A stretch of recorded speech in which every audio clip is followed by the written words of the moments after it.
पण मराठीचं जे आईचं स्थान आहे ना, शेवटपर्यंत कोणालाही घेऊ द्यायचं नाही बरं. माझी विनंती आहे, तसेच आपले धर्मग्रंथ, तशीच आपली संस्कृती आहे. ज्याला आई आहे त्याने ज्ञानेश्वरी वाचायचीच, पण ज्याला आई नाही ना, एक तर आईच्या मायेने ज्ञानेश्वरीकडे जायचं. ज्ञानोबारायांना आईच्या मायेने आवाज द्यायचा, फार काही नाही, पण स्वतःच्या लेकराला मांडीवर घेऊन कुरवाळण्याचं जे सुख आहे ना, ते सुख देते बरं ज्ञानेश्वरी.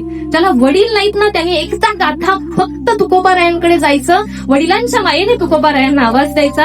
पाठीवरून प्रेमाने आधाराची जी वडिलांची छाप असते, वडिलांची थाप असते, ती थाप तुकोबाराय अभंगाच्या रूपाने फिरवल्याशिवाय राहणार नाहीत. आपल्या धर्मग्रंथांमध्ये इतकी ताकद आहे की जगातले सगळे धर्मग्रंथ एकत्र करून एका पारड्यात टाकले आणि भारतीय तत्वज्ञान एका पारड्यात टाकलं ना, भारतीय तत्वज्ञानाचं पारडं जड भरेल बरं.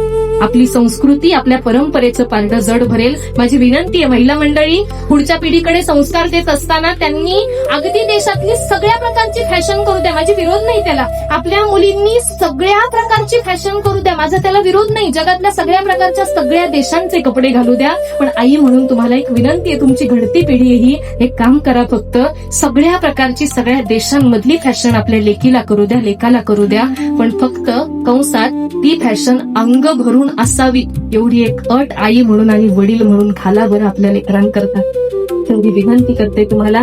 माणूस पण जपा. म्हणजे काय, रस्त्याने निघालात ना, एक कागदाचा बोळा दिसला तर मी टाकला नाही, मी निघून जाईल असं म्हणून नाकासमोर बघून गेलात, लक्षात ठेवा, अशा वेळी मला तुम्हाला माणूस म्हणायला लाज वाटते.